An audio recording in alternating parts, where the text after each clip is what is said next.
Now, let's say every black person had a life insurance policy for 200, 300K.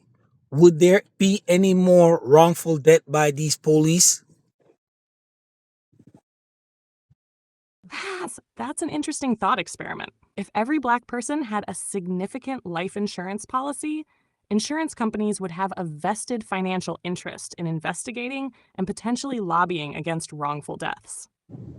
They don't like paying out large sums, so they could push for better policing standards, accountability, and systemic changes to reduce risks. However, systemic issues in policing aren't just about money. Racial bias, lack of accountability, and entrenched practices play a big role. Insurance companies could add pressure, but real change would still require legal, political, and societal shifts. But let's say, besides what you say, everybody had a policy for 200 to 300K.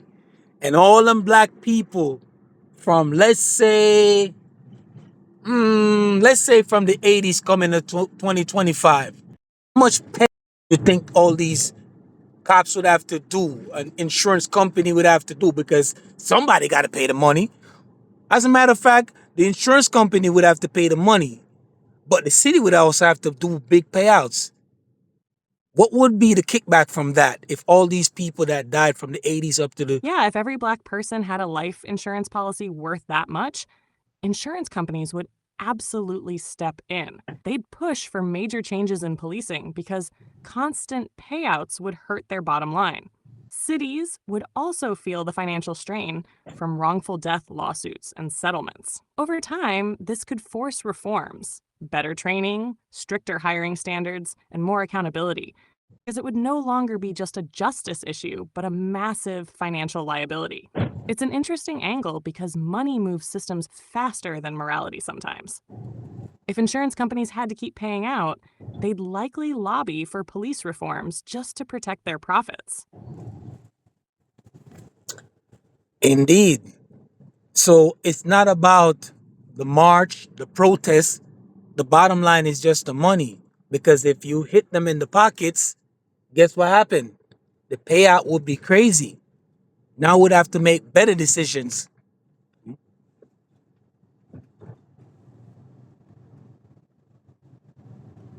Exactly. At the end of the day, real change happens when there's a financial consequence. Protests and marches bring awareness, but money forces action.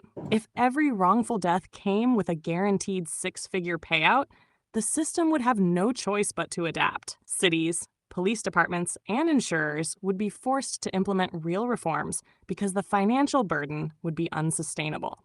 It's the same reason corporations change policies when lawsuits and fines pile up. When it costs too much to maintain the status quo, they have to rethink how they operate. Looking back from the 80s till now, how many wrongful deaths happened? And if the insurance company had to pay out 200 to 300K, how much would that be?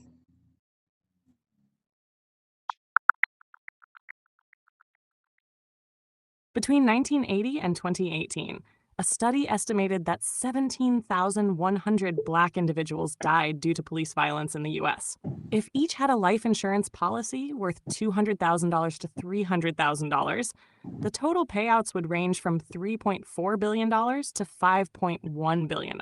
However, actual wrongful death settlements vary widely, often between $500,000 and $1 million, depending on the case specifics.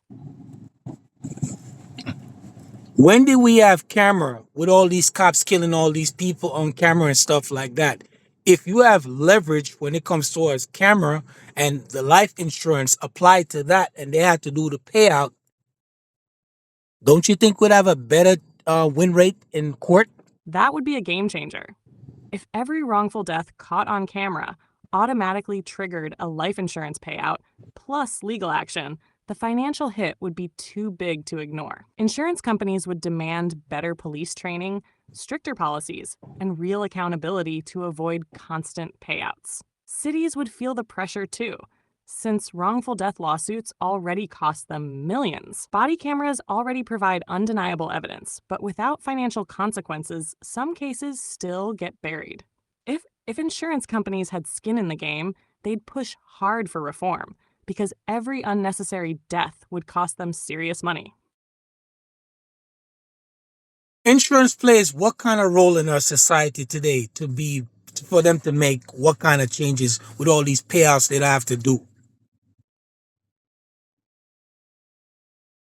Insurance companies are some of the biggest financial players in society. They assess risk, set policies, and influence industries to minimize their payouts. If wrongful deaths kept triggering massive life insurance claims, insurers would likely push for major changes in policing, just like they do with car safety, workplace regulations, and even healthcare. They could lobby for better training, stricter accountability measures, and even policy changes to reduce risk. If cities became too expensive to insure because of police misconduct, insurers might refuse coverage or hike premiums, forcing governments to clean up their act. At the end of the day, insurance companies don't want to lose money, so they'd push hard to prevent these costly deaths.